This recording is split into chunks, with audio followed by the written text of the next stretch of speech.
Hayigsoon, maayong adlaw o maayong gabi. Another day and great opportunity again to share the word of the Lord sa imo karon, and my purpose is to encourage and to remind you always no pinaagi sa pulong sa Ginoo, siya ang magahatag sa ato og confidence and siya ang nag-remind sa ato. Brothers and sisters, I am here to encourage you no nga ang Ginoo siya ang magapasaylo sa ato. No, siya ang mag-aayo sa atong kinabuhi.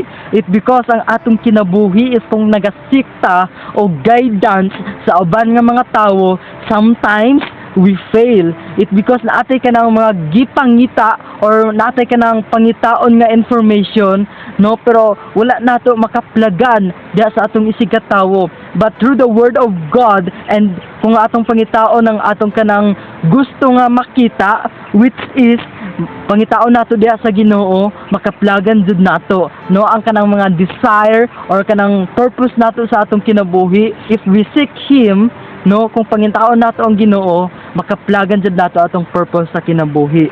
Mao ni ang kanang pulong sa Ginoo no na naga-encourage sa ato. And brothers and sisters, ang akong i-share sa imo nga pulong sa Ginoo karon, makita sa Romans chapter 3 verse 10. Ano ang pulong sa Ginoo? Kay ang kasulatan nag-ingon, wala gayoy tawo nga matarong. No, gamay lang kaayo siya nga sentence, pero dako kaayo siya benefits, no? Dako kaayo siya impact sa atong kinabuhi. Imagine that the word of God and ang kasulatan ni si Apostle Paul, ana siya kay ang kasulatan nag-ingon, wala gayoy tawo nga matarong. And mao jud ni ang pinakanindot nga pulong. It because sa atong kinabuhi is wala jud matarong nga tawo, walay perfect no nga tawo. It because only God, only si Jesus ang perfect, and dili ta perfect. That's why brothers and sisters, if your life ginaklaim nimo nga perfecto ka nga pagkatawo, I tell you, and even the scriptures no ginaingon niya nga walay perfect nga tawo.